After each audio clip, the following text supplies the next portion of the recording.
I hate cliches, except when I'm making fun of them, and then I love them. Is there any more of a cliche than a car hitting empty boxes in an alley during a car chase? Here's how to animate those empty boxes.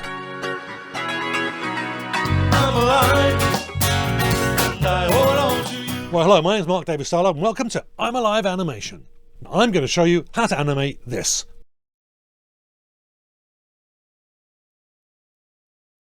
Okay, that was a clip from part 2 of No Rock Unturned, an animated serial I'm working on. Part 1 is out already, check it out. I'm not going to tell you where the links are. Easter egg hunt! So I used MOHO's follow path function to animate those boxes flying off screen. And in a previous video, I showed you how to make that 3D box I used. I'm using only one vector and one bone. Want the link for that video? Easter egg hunt number 2! I'm going to use that box in this tutorial, but if you just want to know how to use MOHO's follow path function, you can use it with any layer or group. Let's get Cliché animating.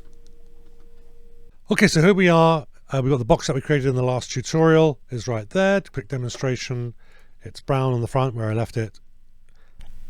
The colors are a little bit different. We go on the outside here. You can see that is a pseudo 3D box that we created. Now what I'm going to do is I'm now going to animate that as if it got hit by a car, and now it's going to fly through the air. I'm not going to worry too much about the timing, but you'll get to the gist of how it's done. So on frame 0, create a new vector layer.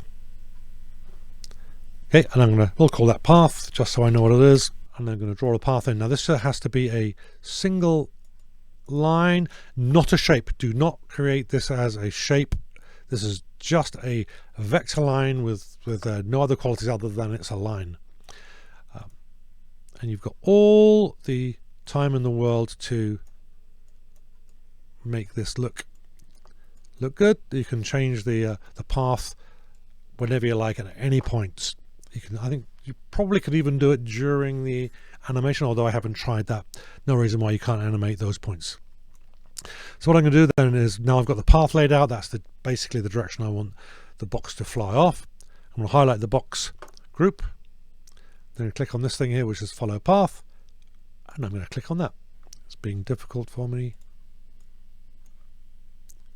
Good. Right, so what I did was I just clicked on the path line, and then I used the transform layer tool to move it back where I wanted it because it snapped away. I don't know why it does that, but it does that. Now what I'm going to do is we're going to put this on frame 0. Actually, the animation is I want the animation to start at 0, right at the beginning of the line. So I'm going to go 0 here. Now we'll see that moves back, but I'm going to move the layer because I want the box to start there, even though it does this jumping around stuff. I'm not really sure why. Right, so now I want to animate this, but I don't want it to move until I get to frame 2. But what we're going to do is I'm going to put it where I want it to end up on frame 4, and I want this to end at the end of the line. So I'm going to click on the follow path tool, percentage, hit that at 100. That will be the far end of the line, and there it is. But I don't want it to start until the 3rd second in, so I'm just going to copy that point there, which will be, I could just enter in at the very top 0%, or I can just copy and paste that, which will give me 0%, so that as the time goes by the car hits. Now done. Now that doesn't look very good, does it?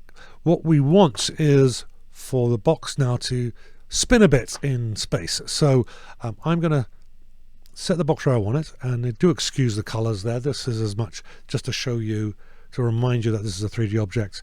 And for the purposes of this, I don't really see a need to do it differently. So the box is going to come in. Actually, I think it might be a bit more effective if I have the box that way. At frame 3, it's going to start to move. I'm just going to put a keyframe in there, and it will end there. Now we'll see it gets hit by the car, bang, spins, but that looks a little bit ordinary, doesn't it? So what I'm going to do is I'm just going to use the layer tool, 1, 2, 3, and what I did there was I just created the keyframes for the size, rotation, and the position. Just so I got a keyframe, and then as it gets to here, what I'm going to do is I'm going to get it to just spin. There we go, and we'll get that right off there. So we can do this now. We go, whoa, what happened? Bang, and now it's spinning uncontrollably out there. There we go, look at that. And then if we let that just run, there you are. That's what I did for all of the boxes on the screen on that clip you saw. All you got to do is, if you've got a row of, I got 3 rows of 6 or 18 of them, you only have to do that 18 times. Yeah, getting the boxes to go in different directions, different bone turns, just so they look a little bit different. But really, it's not that hard. It really should only really take you half an hour once you've got the boxes built up and positioned where you want them. Super easy. There you are. Well, that was easy, wasn't it? Hopefully you learned something today. If you did, give this vid a thumbs up and a share. And leave a comment and let me know what you thought. Then you'll do a lot worse than subscribe to I'm Alive Animation. And don't forget, if you can imagine it, you can bring it to life.